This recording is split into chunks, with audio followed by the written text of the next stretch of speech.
Hey, what's good, fellow investors? I hope you're all doing great, and I want to welcome you back to my channel. If you're new here, my name is Jordan, and today we're coming at you with This Week in Cannabis News from January 22nd to the 28th. Now, before we jump in, if you enjoy this video or you learned something, please just leave a like on it as it really helps out my channel.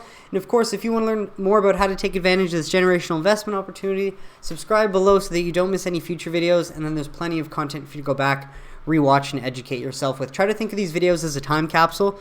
I've tried to put all the news and facts in one place so that you can watch episodes over time to learn about the evolution of the U.S. cannabis industry, identify top U.S. MSOs that you keep seeing pop up that you think will be worth a lot more now in the future than they are now, based on their current market caps and the growth potential from new markets going legal. And take advantage whenever you feel ready, if you wish to do so, of course, pending whatever Schedule 3 confirmation from the DEA that we've been waiting on. But underrated big news of the week, while it's not full confirmation, we'll get that from the Supreme Court hopefully in April out of Florida. But good news is that Don Murphy got a question out to Ron DeSantis, and he basically confirmed it'll be on the ballot. So we love to see this. It came out Monday to start the week. And so with that, I'm going to show you two clips. Now one with Boris Jordan on a Bloomberg business interview, and then the second clip is going to be from Don Murphy, who we know is a DC lobbyist, and Don's been doing a lot of great work for the industry, obviously, as Boris has been doing. All that to point out is they've got two different opinions here, or basically two different things are said, and who knows which one is true. Ultimately, just wanting to share the clips with you so that you can decide. But this is what Boris had to say, recorded the safer claims of in joint committee and March. It's now in joint committee. Many people don't realize that. My entire career has been. I was just going to say. Right, but it's been a big... How many kids have you had since we've been talking about this? It's literally, I've been looking at this for 10 years. I'm just as frustrated. But I will tell you what I learned last Friday. This is absolutely in joint committee between the Senate and the House. That's never happened before since the beginning. They are now negotiating aspects of that bill, and they're looking to bring it in March. I believe that's also part of the coordination. So you're not worried about November elections in terms of how that plays out and could affect this? Because you think a lot of it's going to be done prior to that? I think they're going to try to get a lot of it done prior to that. I mean, we have two candidates right. Okay, so that's one thing from Bloomberg.com. I'm going to put this link in the description if you wanted to go through that yourself. Well, secondly, just to point out what Don is saying, if there was a joint committee on SAFER, he'd have heard about it, and apparently he hasn't. So, again, take that with a grain of salt, but we'd all be pleasantly surprised if something happens sooner than later, of course. Hello, Twitter friends. Don Murphy from Capitol Hill. It's great to be back in our nation's capital. Lots of intel and lots of conversations with members who should know if Schedule 3 is imminent, and that doesn't appear to be the case. Also, the idea that there is a joint committee. Talk to a member and staff who would know, who are co-sponsors. There is no such thing, so I'm not sure that that is imminent either. Either way. Probably soon would be the best I could say. Anyway, I think both will happen. It's just a matter of when. So anyway, I do actually have some thoughts on when the DEA might make a recommendation or when it might be in their best interest. Because we've got people on both sides of the aisle who are not happy, but nobody really wants to take a victory lap with Schedule 3. So anyway, good to be back.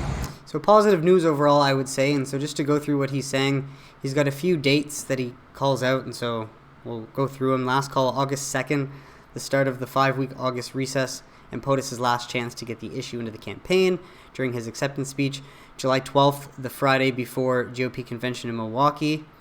June 28th and May 24th are the start dates of, I mean, it's all speculation, but ultimately giving us a bunch of possible dates where they might want to bury it in the news and put it out late on a Friday. Passover weekend. Best case scenario, February 16th, March 22nd, Easter break.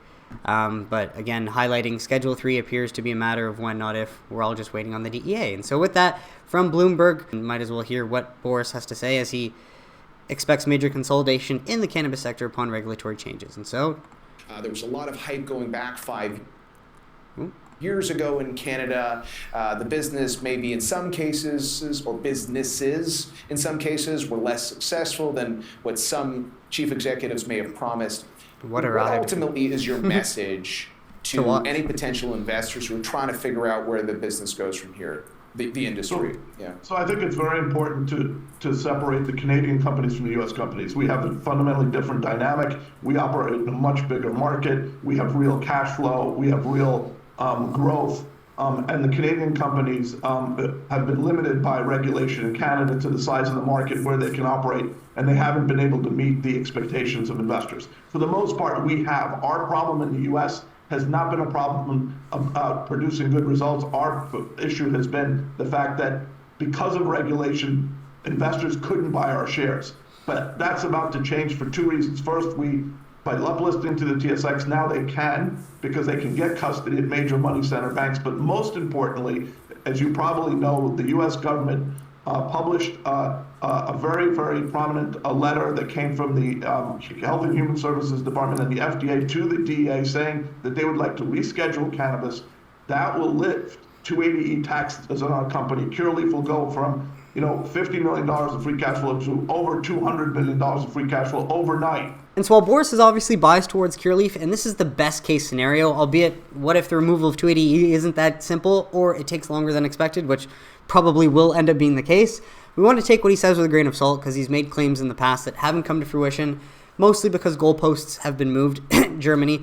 But ultimately, you can see how, bottom line, if a company's profit in a year overnight goes from 50 million to 200 million, significant reason for investors to be paying attention, and then some if there's so much growth forecasted with, say, Florida coming online 2024. Holy moly!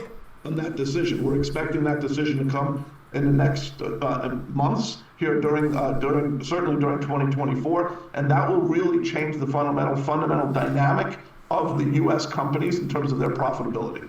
Okay. The other big question. And 280 going away does nothing for the Canadian LPs, right? That's the main thing. It doesn't do anything for them. I referenced MSOs though.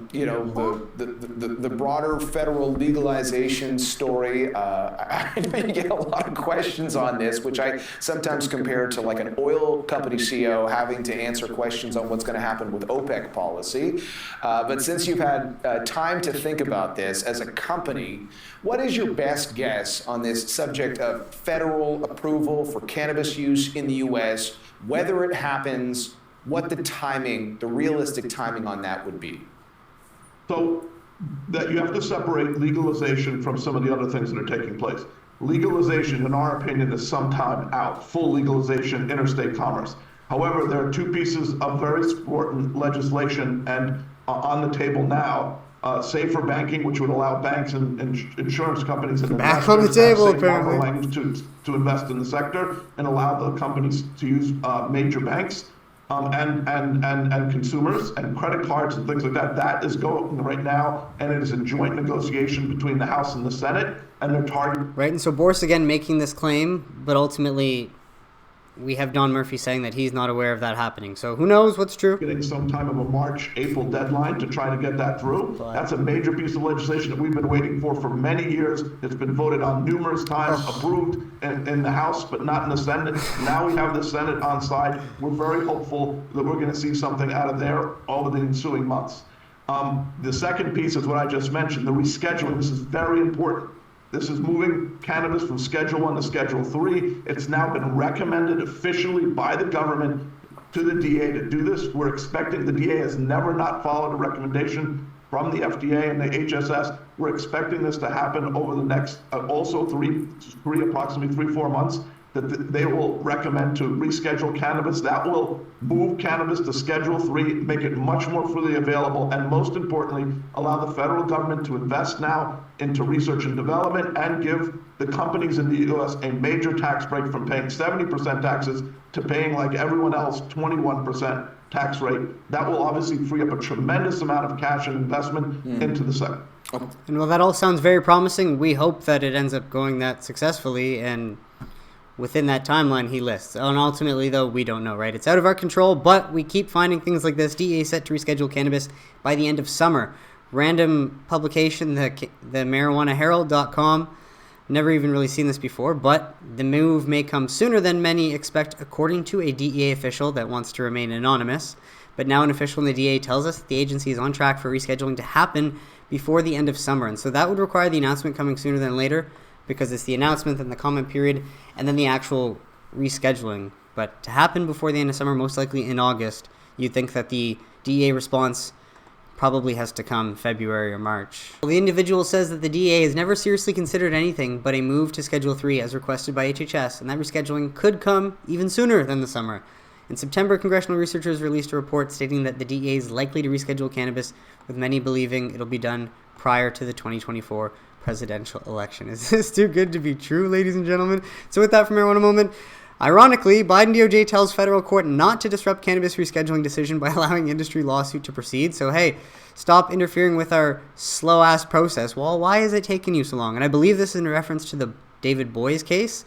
And so they asked a federal court to dismiss the lawsuit that seeks to block the enforcement of cannabis prohibition against state legal activity because the court should not get ahead of a possible rescheduling decision that's being considered. And they claim that Congress rationally set up an administrative process for rescheduling drugs that takes its sweet-ass time. But here's what I think is ridiculous. It is not for the courts to disrupt or get ahead of that administrative process, the DOJ said. Well, if you're not doing your job, they need to give you a little bit of a whipping, right? And so now, after however many years of the Biden admin claiming that they would act on this, they finally are, thanks to the lawsuits, certainly not Congress or anyone at the DOJ. But funny to point out, overall, DOJ also said that cannabis businesses who brought the case lack standing to pursue the challenge because they cannot claim direct injury since they haven't been federally prosecuted under the policy of prohibition. Sure, they haven't technically maybe been in jail or federally prosecuted, but they've been discriminated against, they've been mistreated, they've been disrespected. I mean, the list goes on. The filing also notes that the longstanding congressional rider has been in place. So, of course, yes, the feds shouldn't use any of their resources to go after them, but that doesn't mean that they haven't. And, again, just putting the onus on Americans as if they haven't gone through shit if they're in the cannabis industry. Just the lack of self-awareness is amazing. And so we love that the lawsuits keep coming, as Second Amendment Foundation and a district attorney in Pennsylvania have filed a federal lawsuit against the DOJ, Attorney General Merrick Garland, heads of the FBI and ATF. So keep them coming, lawyers. You're doing God's work. And the U.S. government challenging the federal prohibition on gun ownership by medical cannabis users as well. And so I don't know a whole lot about this, but there's an article and more information here. So again, as always, all the links will be in the comments. But moving on to some studies, highlighting this first before we get into some big sales numbers to round off 2023. From MDPI, cannabidiol combination enhances photodynamic therapy effects on MCF7 breast cancer cells. Sounds like it could have positive medical effects. Published January 18th, 2024. And so the main thing is that this is in vitro and not in humans. And so again, let's deschedule so that we can start doing these studies in humans. I mean, I'll be a guinea pig. But in conclusion, the study proposes that CBD and PDT, which is that photodynamic therapy, is effective in killing breast cancer cells in vitro by induction of apoptosis. And so it's clearly not making breast cancer cells proliferate or multiply. That sounds like good news. More reason to deschedule. Link in the comments if you want to go through that study. While Pub, acute and extended anxiolytic effects of cannabidiol in cannabis flower, quasi-experimental ad libitum use study from January 22nd, 2024. Pause to read the objective method and results if you're interested, but the conclusions. The study provides novel information on the impact of legal market cannabis with varying ratios of THC to CBD in individuals with anxiety symptoms. Findings suggest that THC did not increase anxiety and that CBD-dominant forms of cannabis were associated with acute tension reduction, sounds positive, that may translate to longer-term reductions in anxiety symptoms. And ultimately, I just found this interesting. Participants in all cannabis conditions experience acute changes in positive mood and subjective drug effects. Seems like pretty powerful testimony. Let's deschedule it already. And I hope the Schedule 3 reclassification leads to a lot more studies, but who knows if that actually will. And with that, from Walter Bloomberg, a random account on Twitter that does fairly decent news updates for global news and whatnot, but a decent following, 692,000. We did this on Tuesday. Is cannabis poised to breach pain management market after rescheduling? For many out there that still claim, oh, Big Pharma's not paying attention to cannabis, they're not concerned whatsoever. Yeah, that's absolute bullshit when you look at opensecrets.org and you see how little it's really cost politicians over the last few decades to sell out Americans and keep the status quo alive as long as it has been. But thankfully, you can't stop the state-led growth story that's happening, and states' rights supersede federal rights. So, cha-ching for us. Because if you remove the stigma and replace that with the mountains of evidence that we now have, all this implies that things will get better public health-wise. There will be less opioid overdoses and hopefully more people turning away from addiction, because cannabis has proven with a lot of this evidence also to be an exit drug. and not the gateway drug it was ever implied to be. That's always been alcohol. And so when you ask people, it turns out they'll tell you, oh, well, some German patients, when asked, says cannabis more effective than conventional medication. And so while I missed this one from last week, out of Berlin, patients with chronic pain and other conditions report that cannabis is often more effective than conventional treatments, according to survey data published in the journal Frontiers in Medicine. What do you know? And so more here if you wanted to pause to read. Well, I've got the actual study from Frontiers, Patients' Perspective on Prescription Cannabis Therapies. Introduction, methods, results, you can pause to read. But you love when it's anonymous and you just ask people what they think. And it turns out most people already know. Most participants experience their therapy with cannabinoids as more effective than their previous therapy. And it just implies, yeah, we need to do more research, which descheduling would be the best thing for that. But another one out of PubMed, cannabidiol and its potential evidence-based psychiatric benefits, a critical review. Oh, now psychiatry is turning to the plant, as the endocannabinoid system shows promise as a novel target for treating psychiatric conditions. Oh, what do you know? And so it seems like it's more of a review of the evidence that exists, but this critical review highlights that CBD can potentially ameliorate certain psychiatric conditions, including schizophrenia, SUDs, and PTSD. And so fascinating. Time to deschedule already. And last one from T&F Online, cannabinoid treatment for the symptoms of autism spectrum disorder, published as of January 16th, 2024. And so figured I'd share it just because it's highlighting the mini review summarizes existing scientific literature and ongoing clinical trials concerning cannabinoid treatment for ASD. Uncontrolled case series have documented improvements in both core ASD symptoms and related behavioral challenges in children, not cannabis, treated with cannabis extracts rich in CBD. Reiterating that importantly, these studies have shown relatively high safety and tolerability because cannabis has never killed anybody. And so you can read what an expert opinion has to say down here, as it implies more research, but what we have so far obviously is better than some other things that have been tried, it seems. And so just wanted to share a little anecdote, because for the first time in my life last week, I had someone ask me, she goes, please don't take offense to this, but have you ever considered that you might be autistic based on your ability to memorize lyrics and play the piano and rap pretty well? And other things, and I didn't know what she meant by other things, but then I said, well, I've always been artistic, so it's not really anything new. And then she goes, no, I said autistic, and I'm like, I know, I was just fucking with you, but like, no, because I don't sit around thinking about it. It's just fascinating because I do smoke cannabis in moderation, and I don't know if it really helps, but it certainly doesn't do damage, so who knows? And with that, last one from Marijuana Moment, majority of U.S. likely voters back legalizing cannabis in all 50 states. Have we reached the tipping point? New poll from GOP research firm shows, fresh off the press 24 hours ago, majority of American likely voters, including most Republicans under age of 55, now finally support legalizing cannabis in all 50 states, according to a new poll from a prominent GOP firm. Does that mean it's going to happen anytime soon?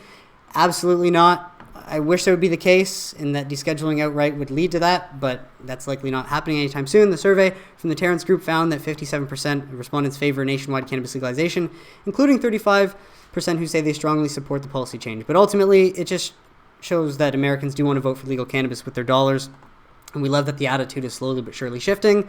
Maybe it'll have an impact on the 2024 election, who knows? But yeah, more here if you wanted to pause to read. Otherwise, full link in the description if you want to go through that. But on to state sales. We've got Massachusetts sets cannabis sales record in December with total purchases in 2023 reaching $1.8 billion. And so love to see one of the more social equity focused and tax heavy states still raking in a lot of sales because Americans want to vote for legal cannabis with their dollars. As adult use sales totaled nearly $1.5 billion last year, and med sales did about $226 million. And I find this distinction hilarious, but we're going to probably have to keep it for a long time to help normalize the fact that cannabis is the medicine. While December saw $140 million in adult use, and even med sales jumped up a bit, but just bringing you down to the chart if you wanted to take a look. That's for Massachusetts. Full link in the comments. While we move on to Missouri, one of the newer markets from last year that is on fire, brought in over $1 billion in rec sales in 2023, and that first month of February saw a big sales jump of $102 million, which you can see here in this chart, represented visually. And then just to highlight, by the end of the year in December, total sales reached $123.3 million, outpacing the February high month of $106.5 million in December, finally breaking that mark. And so more here if you wanted to pause to read about Missouri, but you love to see that market keeping that fire going. Well, Michigan adult use medical cannabis sales reached $3.06 billion in 2023. Now, I did cover Michigan in my last week's video, but just leaving more information here if you wanted to pause to read and go through it, or if you missed my last week's video and you're new to the channel, welcome. On to Connecticut. Cannabis sales passed 274 million in first year of rec cannabis. This is an older one from Jan 10th. But to highlight, as a measly 31 dispensaries brought in 274 million. Imagine you had 5 times, 10 times, 20 times to properly supply the legal demand. How much more revenue and at least legal dollars would be going back into the legal economy.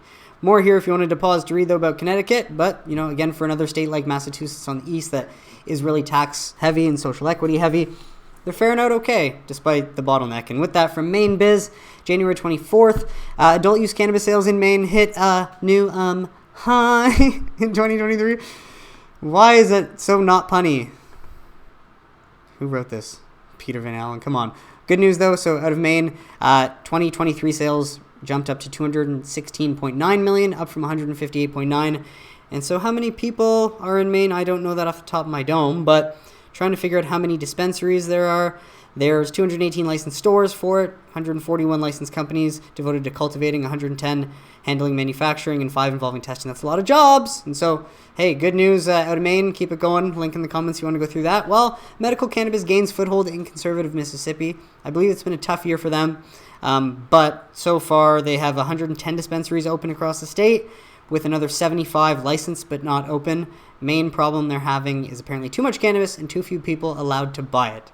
And so while that's sort of the downside, it seems like 2023 was a pivotal year for them to try and correct some of what wasn't working.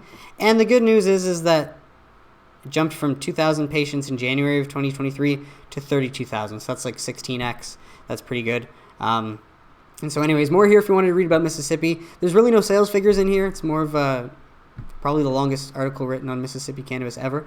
But yeah, you can pause to read or grab the full link in the comments if you want to go through that. While Ohio's cannabis market grew just 1% in 2023, it should say medical market because, well, it's only allowed medical. But the good news is that on November, the people of Ohio spoke and they wanted legal cannabis and voted for it on the ballot. And there is a bill that hasn't been passed, I believe, but in the Ohio Senate that could see sales come through existing medical dispensaries within a 90-day period from what was December, but I don't know. The bill hasn't been passed yet, so I don't believe that's official. Either way, more on Ohio here if you wanted to pause to read, but we know that once they get adult use going, that's obviously going to help accelerate the market. But until then, you ultimately get stagnation because unless you really peel back regulations, nothing's going to change, and that's when you see the growth slowing. And so, of course, you think over time they're going to loosen things up, and I'm sure they have, but ultimately adult use is going to set that on fire. With marijuana moment, Virginia Senate Committee advances cannabis sales bill ahead of impending deadline next month. And so still nothing definitive out of Virginia, but after all talks that now with a Democratic governor, we might fast-track legislation to launch an adult use market because why not have a legal market as opposed to just a gray market? But ultimately, it passed a hurdle, but still needs to advance quickly through additional committees in order to stay live. So I'll update you, but that would be sweet. At least I know for a few MSOs, I think Green Thumb in Virginia at least as well, probably a few others. But with that, from connoisseurs.io out of Florida, weekly update January 19th to the 25th. Flower market share, True Leaf of course leading the way. THC market share, CBD market share. Qualified patient count now up to 871,459, while only one dispensary was open this past week by Sanctuary Cannabis in Orlando. But let's take you through the photos. And so this is total flower sales in ounces by company for this past week alone. And with that news from DeSantis, though, saying it's going to be on the ballot, man. Oh, what a market this will be for adult use. Total THC sales, milligrams alone this past week. Total CBD sales in milligrams alone this past week. And total dispensary locations. 618 dispensaries serving for medical only as of right now. But the citizens will likely vote for adult use on the ballot in November of 2024. Will be glorious. From Green Market Report. Oh yeah, this is a funny story in 4 headlines. New York hearing Friday could stall cannabis retail licensing again. You can just imagine how well things are going in New York. And so the attorney for both parties is also the 49% owner for both companies as well as others.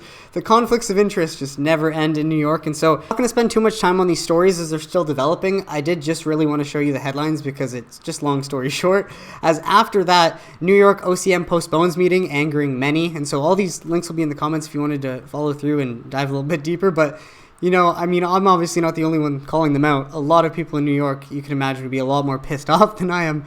And they want to abolish this agency outright and start from scratch because I think that's ultimately probably the best way to go about it because they've driven it so far into the ground. And so with that, the third headline is, you know, despite the incompetent Office of New York Cannabis Management, now Governor Hochul is getting pissed off at her fellow comrades who are making her look bad. As New York governor says she's very fed up with slow cannabis retailer licensing rollout. No, go back to the drawing board, work harder, get this done. And no, I'm not satisfied with the pace. And ultimately what we're seeing is Office of Cannabis Management focusing on equity, which is, well, we're not doing anything until we can help everybody. And you can't help everybody because you guys are incompetent idiots. And so nobody's being helped. You're delaying shit. And as if she thinks publicly shaming her incompetent socialist employees is going to somehow make them any more competent than they've never been. And they're not going to solve a problem with the same thinking that got them in there in the first place. So obviously they need to be fired, as does Hochul. But it's just ironic that, they're making her look bad. And obviously this political ideology, all about optics, that's all they care about, not what's actually happening. And so, hey, you're making me look bad, I'm going to make you look bad. That doesn't solve the problem. Come on, the jokes in New York are literally writing themselves. And when you think it can't get any worse, this article is behind a paywall from New York Upstate, but I took a snippet. Critics say New York's replacement for cannabis potency tax is unrealistic and destructive because, again, they want to take the potency tax of 9% off and introduce, I think, a new 6% wholesale tax, which would ultimately target the MSO. And so these people need to go ASAP. And on to cannabis finance. This one from Green Wave Advisors. Thanks for putting this together. And while I haven't really checked to see if it's missing anything else, I don't see why I would. Looks like 2023 cannabis lobbying brought in just under $2.8 million in total, which is so measly. But hey, thank all of these organizations and companies for doing so. I'm happy to share that at least Cresco Labs, my largest bag, is doing what it can to try and relieve the size of my bag. And each day, hopefully, going forward, it will do so. But this is from opensecrets.org. And also just to highlight, while it doesn't say Cureleaf outright, it's possible that Cureleaf and other MSOs like Green Thumb used these organizations to lobby through. And so while that's possible, it's also possible it's not the case. I don't know. I just noticed many MSO names are not on here.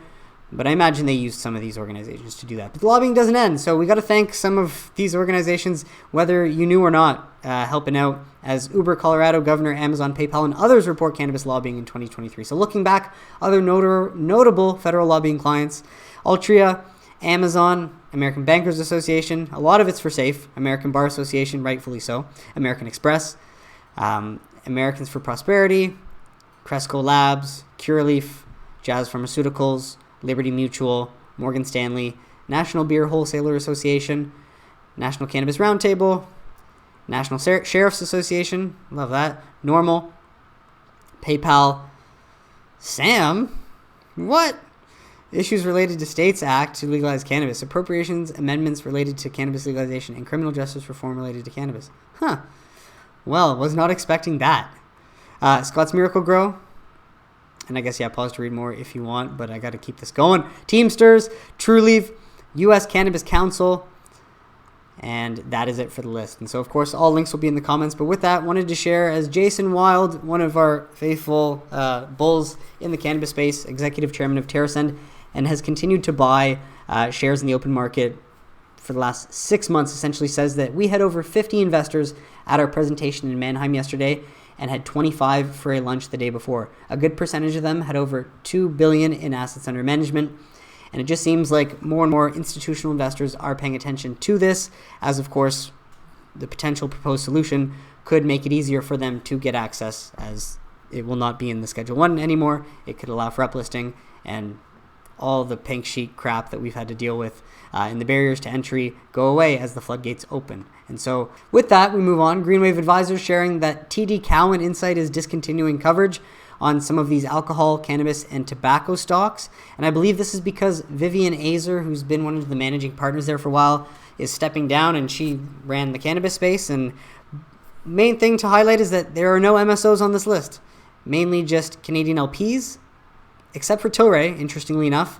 But other Canadian LPs and then tobacco brands and alcohol brands. Interesting. So if you know more about this at all, let me know in the comments. But the fact that MSOs are not on here, obviously you want to keep continuing the coverage. And so just to go back on the point of what Boris said earlier on, and look, once the 280E is removed, we're going to see significant increase to our bottom lines. Trulieve paid $130 million in 280E taxes in 2022.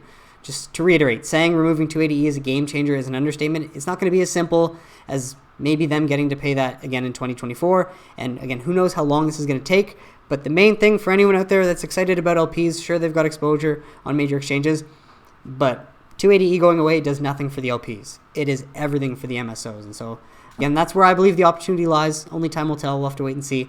This is not advice. Plan accordingly for your own situation. But with that, Green Thumb Industries, second MSO, I think, to announce, holding fourth quarter and full year 2023 earnings conference call on the same day as Verano. And I believe they're going to do it after the market closes on Wednesday because Verano is going to do it pre-market. And I cannot wait to see these numbers. Well, from Todd Harrison, ATB on U.S. cannabis. With positive news flows around these catalysts, we view increased potential for a material re-rating. And so, of course, take these all with a grain of salt, folks. But MSO is trading at 8x. Our bull case indicates fundamental support for 22.6x multiple. I know that is a higher number than 8, so that's good. Pause to read if you're interested. And we move along. Just wanted to share this from marketscreener.com. It's a pretty terrible article, probably written by AI. As you can tell, they put question marks where the apostrophe should be. But ultimately just highlighting that Verano continuing to just keep its head down, focus on what it can control, opening a new location in Abington, Massachusetts. More information here if you wanted to pause to read. Good on Verano. While from Jeff Quiggle, industry ETF rankings by price, strength, and momentum as of January 22nd. And hey, it's been a long time coming. Never would have expected to see MSOS so high on this list, but it's got more momentum than it's ever had, sitting number 4. And obviously this year has been pretty good. If you got in ideally before 2024, but there are still some very dirt cheap MSOs out there. Again, this is not advice, just my opinion. But with that, highlighting that despite the momentum that MSOS already has, and what's happening, in the big picture, apparently the short interest has increased 22% to record biweekly levels for the starts of 2024 at 21.3 million shares outstanding short. This is wild. Now, I'm not going to try and pretend like I understand what a lot of this says, just sharing what Sammy's trying to highlight. And so, of course, I like to go to shortdata.ca and check largest short positions on the CSE.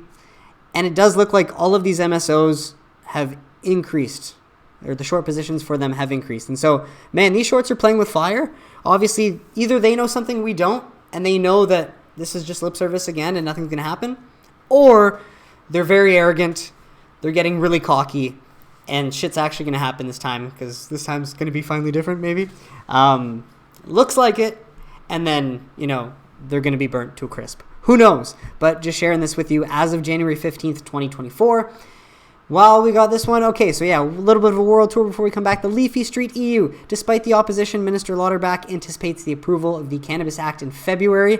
So take it with a grain of salt, because this was supposed to happen last year. It didn't. Goalposts got moved.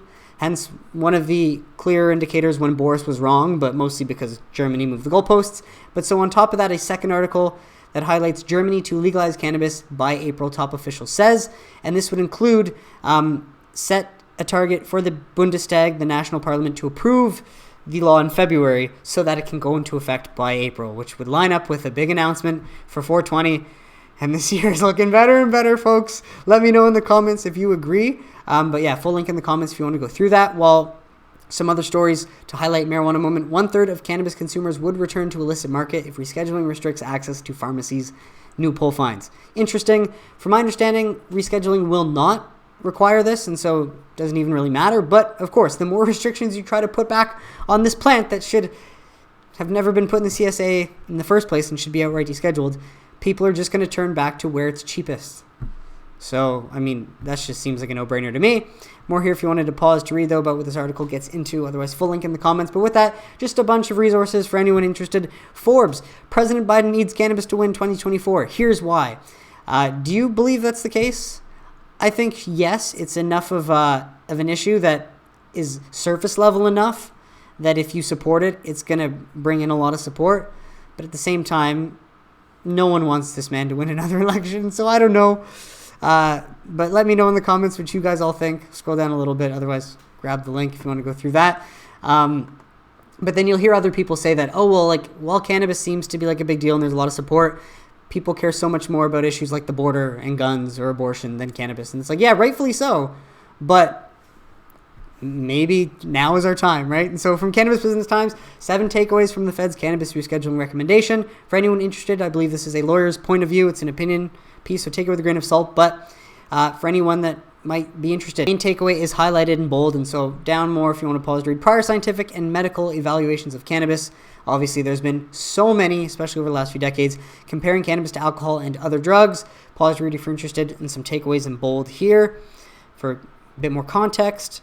While cannabis has currently accepted medical use and value, of course, guaranteed, or not guaranteed, but confirmed by the U.S. government. Takeaway down here. And that is it for this article. While from Cannabis Business Times, states that may legalize cannabis in 2024. We know Florida is the big one we've got our eye on. Ohio should launch and go legal soon, and so that's going to be very fun. But what else do they have to say? Likely Wisconsin. Some more here if you wanted to pause to read. Maybe Florida. I mean, it's a big maybe, but more likely a yes, so we love that. Pause to read if you're interested if you don't know much about Florida, but we know that at least the Supreme Court should rule by April if it's going to be on the ballot, and based on what Ron DeSantis said, we got reason to believe that it will be, while Hawaii is a maybe. Pause to read if you're interested. While South Dakota is another maybe. And then to watch, Idaho might make it legal for show. And then New Hampshire. Pause to read. Nebraska for medical, I imagine first. Pause to read. Or do they have medical yet? Or adult use would be amazing. Why not? Kentucky. They'd be ahead of others for the red states. Pennsylvania. Yeah. Get your act together. Pass that legislation. North Carolina is a wild card. And South Carolina is a wild card. And that's what Cannabis Business Times has to say. Full link in the comments. While multiple states across the country see record-breaking cannabis sales to close out 2023, I wanted to just bring you through individual articles, but this is just another one that rounds them all up for Marijuana Moment. I covered a lot of these in past videos, basically this past month in January, and so just to recap, if you're new to the channel or if you missed them, bringing you through Connecticut. Pause to read if you're interested. Well, there's more here. Illinois, love to see December crush, 153 million. Pause to read if you're interested. Maryland, oh, that market, something beautiful. So you can pause to read for more there. Well, Massachusetts, already covered that, yeah. I mean, the rest have already covered. And so with that, on to CBD and dogs. Fun story. Dogs given CBD see significant reductions in stress and anxiety related to riding in cars. Study finds. Oh, look at the good boy. Don't you just want to smoke a joint and pet him a little bit? And so, hey, the more studies like this, what do we know? If mammals have endocannabinoid systems, turns out this plant that should have never been put in the CSA in the first place could have a lot of medical benefits, hence why we ought to deschedule a long time ago. But yeah, dogs see a significant reduction in stress and anxiety related to car travel in this new study out of the UK, where 20 dogs involved in the study, published in the Journal of Animal Science, all exhibited signs of stress and anxiety when riding in the car. But the canines treated with CBD 24 hours before taking the trip showed meaningful improvements over a 24-week review period. Cool. So more here if you wanted to pause to read or grab the link. Well, we've got a video resource, Dale's report on the DOJ memo with Brady Cobb. Sorry, Brady. But yeah, real implications of the DOJ's cannabis memo, Trade to Black. I've not watched this yet, but they usually put out some good content. And Brady is, of course, well connected in the space as a cannabis player and a former DC lobbyist. And so that link will be in the comments if you want to go through that. Well, lastly, to round it off, oh yeah, forgot about this, from the UN Office of Drugs and Crime. Yet again, they want to reiterate that cannabis is the most used drug worldwide, with an estimated 219 million users in 2021, some 4.3% of the global adult use population.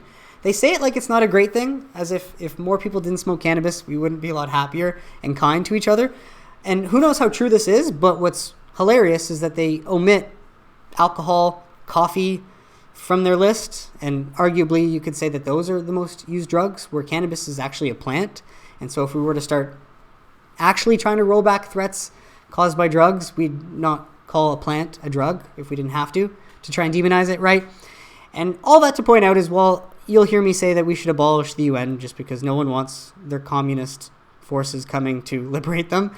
Ultimately, it's funny when they claim to want to roll back threats caused by drugs, transnational organized crime, and terrorism, omitting alcohol and coffee, not being able to call cannabis what it is, the plant, yet they engage in exactly that, what they're trying to reduce. As the U.S. holds funding for UN agency amid claims staff took part in the terrorism they're trying to help roll back. You cannot make this shit up, folks. The jokes are writing themselves.